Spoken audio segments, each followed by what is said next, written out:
Bonjour, la paracha de cette semaine, parachat Nasso. On va parler des sacrifices des Nessim, des princes. Et en même temps, la paracha de cette semaine, elle continue la paracha de la semaine dernière, Bamidbar. À la fin de la paracha, Kadosh Baruch Hu a demandé à Moshe Rabbeinu de recenser la famille des Lévi, la tribu des Lévi. On a dit dans la tribu des Lévi, ils étaient trois familles là-bas, ils étaient Kehat, Gershon et Merari. La semaine dernière, on a dit que la famille des Kehat, ils étaient 2750. Là, cette semaine, Moshe Rabbeinu il continue à recenser la famille des Gershon, qui étaient 2630, et la famille de Merari, qui étaient 3200.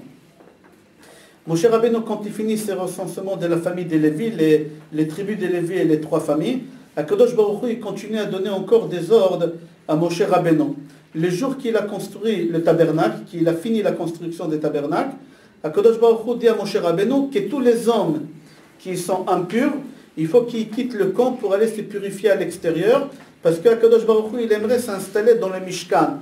Le Mishkan, il s'est retrouvé dans le camp, et pour qu'Akadosh Baruch Hu puisse rentrer, il faut que les gens soient purs. Et les gens qui étaient impurs, par exemple les gens ils ont touché un mort, ou les gens qui étaient des lépreux, ou les gens qui ont eu des pertes de semences, alors il fallait qu'ils quittent. Tous les gens qui avaient des problèmes d'impureté, ils ont écouté Moshe Rabbeinu sans poser des questions, et ils ont quitté le camp, et comme ça, Akadosh Baruch Hu, il a pu descendre dans le tabernacle et s'installer là-bas. Deuxième chose qu'Akadosh Baruch Hu dit à Moshe Rabbeinu, s'il y a un vol entre deux personnes, et la personne, il a nié, et pas seulement il a nié, il a juré qu'il n'a pas volé, et après on a attrapé le voleur, celui qui l'a juré, et on l'a prouvé qu'il a volé, il a reconnu qu'il a volé, et qu'il a fait un serment pour rien du tout, alors on l'oblige de rendre, la paracha elle dit, on l'oblige de rendre, et Agneva Asher Gazal, c'est-à-dire le vol qu'il a fait, et sur ça il fallait qu'il rajoute encore 25%. C'était un genre d'amende que la Torah lui a donné par rapport au serment qu'il a fait. Et mis à part ça, il fallait qu'il ramène un sacrifice qu'on l'appelait Hacham par rapport au serment qu'il a fait, au cheval qu'il a fait qu'elle était fausse. Maintenant, si la personne qu'on l'a volé, il est mort, il n'est plus là, c'est ses enfants qui prennent qu'est-ce qu'il veut rendre, et les 25%. Maintenant, si lui, il n'a pas de descendants, s'il est mort sans enfant, chas v'shalom, alors c'est les Kohanim qui récupèrent qu'est-ce que cette personne doit rendre. Troisième chose qu'on parle, dans cette paracha, on parle ici d'une femme qui est suspecte d'adultère.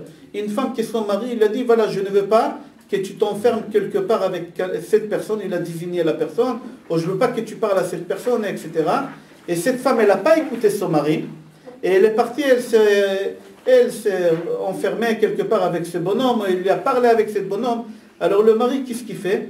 Vekinala, il va chez le Kohen, il raconte au Kohen qu'est-ce qui s'est passé. Le Kohen, il convoque cette femme,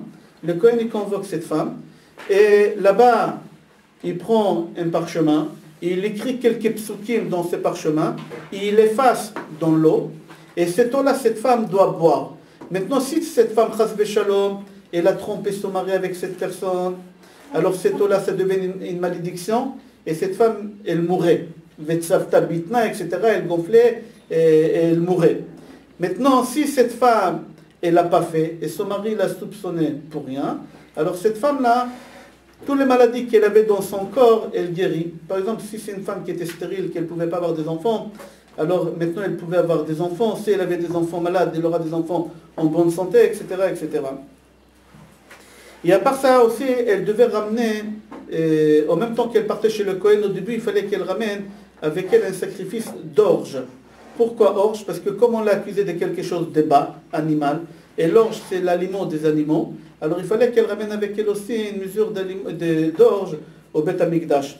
Troisième chose, qu'Akadosh Baruch Hu dit à Moshe Rabbeinu, si un homme il devient nazir, nazir c'est quelqu'un qui se réserve des plaisirs de ce monde-là. Et la paracha elle dit là-bas, par exemple boire du vin, manger des raisins, couper ses cheveux, etc. Alors le bonhomme quand il devient nazir de ces choses-là, il ne peut pas non plus devenir impur pour les morts. Alors, maintenant, s'il n'a pas respecté, par exemple, il est devenu impur pour les morts, qu'il n'avait pas le droit de devenir impur, alors il doit ramener un sacrifice kapara. Il fallait qu'il ramène un sacrifice kapara. Après, quand ça finit le temps d'être nazir, parce qu'on ne pouvait pas être nazir à vie, il y avait un certain temps qu'on pouvait être nazir, après ça s'arrêtait automatiquement. Quand ça s'arrêtait, il fallait qu'il ramène un sacrifice, un mouton ou un agneau, d'accord, c'était un korban en ola. Il fallait qu'il ramène aussi un korban khatat, d'accord, et shlamim. Et après, il fallait qu'il ramène une mincha qui est faite à base de matzot. Des matzot, c'est des pains azim, d'accord. Et là-bas, sur place, on faisait un genre de fête. Et pendant cette fête-là, on lui faisait la coupe des cheveux. C'était quelque chose de spécial qu'on faisait au Nazir. Dans la paracha aussi, on voit Birkat Kohanim. Akadosh Baruch Hu dit à Moshe Rabbeinu de dire à Aaron de bénir les béné Israël. Et Akadosh Baruch Hu dit à Moshe Rabbeinu, si les Kohanim ils vont faire ainsi, alors moi aussi je vais bénir les béné Israël. C'est-à-dire je vais renforcer la bracha que les Kohanim donnent le béné Israël. Yevarechecha Adonai v'yishmerecha, yaer Adonai panav elecha v'yichuneka, issa Adonai panav elecha v'yasem lecha shalom. Regardez Rashi comment il explique la bracha de Birkat. Pardon, il y a plusieurs façons de comprendre le Birkat Kohanim. Regardez Rashi comment il explique le Birkat Kohanim, comment ça se passe. Après, dans la paracha, aussi à la fin on voit que le jour de l'inauguration des Beth Amikdash, le jour qu'on faisait l'inauguration des Beth Amikdash, il fallait ramener des cadeaux. Tous les princes de chaque tribu, il fallait qu'ils ramènent 6 génisses qui étaient attachés à des gros bétails ou à des petits bétails, d'accord. Et c'était le cadeau qu'il fallait qu'ils ramènent au Beth Amikdash, au Kohanim.